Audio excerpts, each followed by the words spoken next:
Bonjour, je vais vous présenter la licence Sciences de la vie.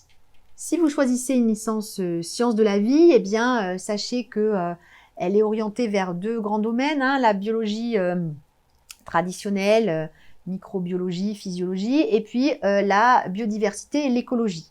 Donc, pendant les 2 premières années, on fait à la fois les différentes biologies et puis de l'écologie. Et en 3e année, on se spécialise et il y a 2 parcours.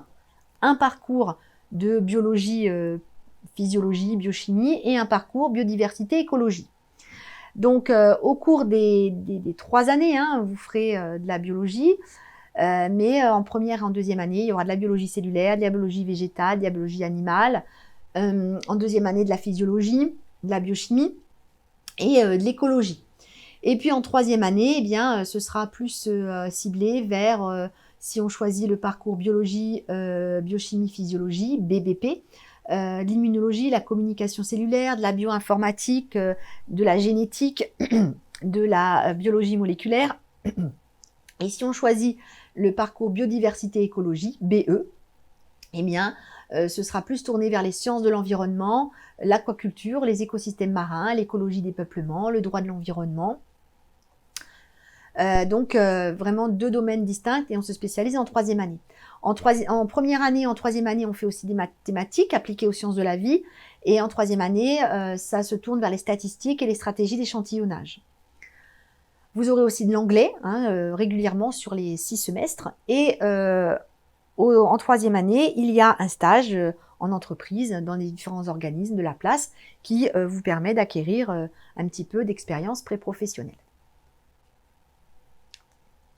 Après une licence sciences de la vie, eh bien, il y a différents domaines qui sont accessibles, hein. Tout d'abord l'enseignement. Donc, si vous souhaitez enseigner la SVT au collège ou au lycée, eh bien, il vous faudra faire un master MEF 2 en SVT. Malheureusement, nous ne l'avons pas ici à l'INSPE, donc il faudra aller en métropole. Si vous souhaitez, vous pouvez vous tourner vers l'industrie, vers la conception, la recherche et le développement.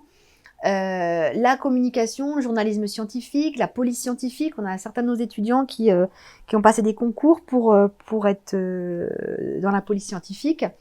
Tous les domaines liés à l'environnement, le conseil, la gestion et la valorisation des ressources naturelles, l'aménagement du territoire, pour être guide moniteur, chargé d'études et de recherche agricole et aquacole, les différents domaines de la biologie, agroalimentaire, phytosanitaire, les biotechnologies, les analyses médicales, les biocontrôles de médicaments, l'animation, culturelle ou scientifique ou encore technique, ou encore l'initiation à la nature. On a aussi des étudiants qui ont fait leur stage dans des parcs naturels et qui ont été ensuite, qui ont continué leur carrière dans ces parcs. Vous pouvez aussi continuer par une école d'ingénieurs, hein. Il y a certaines écoles d'ingénieurs qui prennent des étudiants sur titre, c'est-à-dire pour les étudiants qui ont obtenu une licence. Et bien sûr, c'est sur dossier, sur titre, il faut un bon dossier.